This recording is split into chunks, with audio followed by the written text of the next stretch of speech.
Well, Brilliant Mhlanga is a human rights activist and he's a Zimbabwean analyst, and he joins us now here in the studio. So, Brilliant Mhlanga, let's just pick up on those Marangi diamonds, because I know there's an interesting figure here that Tendai Biti, the finance minister, says, which he says that there's something like $600 million he was expecting to go into the state budget from that mine, and instead he's only has something like $19 million. Where's that money going to? Well, we suspect some people are using it to line their pockets and, of course, for their own personal businesses. In fact, there has been a lot of talk to that effect, particularly surrounding people like the one who's heading the Ministry of Mines and, of course, other government officials. That's quite worrying, of course, I should say.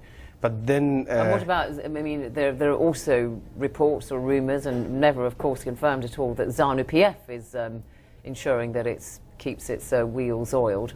Yeah, of course. It would appear they use the monies actually for political purposes, of course, particularly to keep ZANU-PF's wheels oiled now and again. I mean, you will always wonder where they get all that money to splash whenever they are having their congresses and other activities. And what do they say when this is put to them, when people say, where is the money from this diamond field going to? What do they say? What's the Well, the response? problem that we have seen in Zimbabwe is that there has been haggling between particularly the Minister of Finance and the Minister in charge of mines. Because, of course, Tendai Biti is from the Movement for Democratic Change, which, of course, which was in opposition. So there has been that haggling. So you really don't get sufficient responses from both sides. Tendai Biti will be accusing the other, while the other minister from ZANU-PF is also busy accusing the other. And this coexistence between what was the opposition Movement for Democratic Change working in government, supposedly, with ZANU-PF led by Robert Mugabe, I mean, is that a complete failure now? Because we hear about harassment of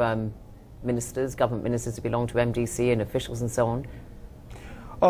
You would say to a certain extent it's failing. There are so many things that have gone wrong. Like we are talking about the violations of human rights. There has been a lot. They are still escalating. We know that people are being arrested. We know, for example, a few weeks ago, the minister who is in charge who is supposed to be in charge of the integration organ, which deals with peace and reconciliation issues, has been having a case or cases where he gets illegally detained, released without charge. I'm talking about Moses Mzila.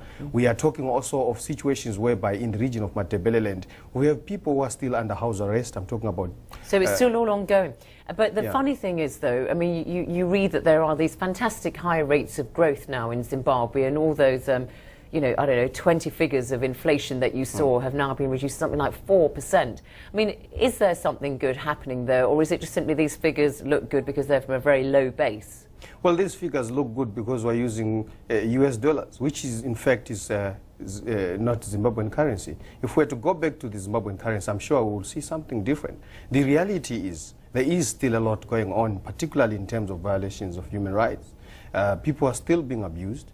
People, particularly if you want to acknowledge the situation that's taking place, you would also have to understand that it's state-sponsored human rights violations.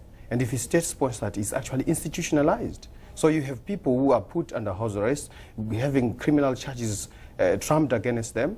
We are talking about, for example, right now we have a treason case that's going on in the region of Matebeleland, where Paul Swela, Charles Thomas, John Gaz and others have been put under house arrest. And these people are not even going to meet Navy Pillay to discuss with her about the situation in Zimbabwe. And Navy Pillay is going to be put on a guided tour, so it's just 5 days. That's not even enough. Okay, Brilliant Mhlanga, thanks very much indeed for giving us the background to that visit by Navy Pillay to Zimbabwe.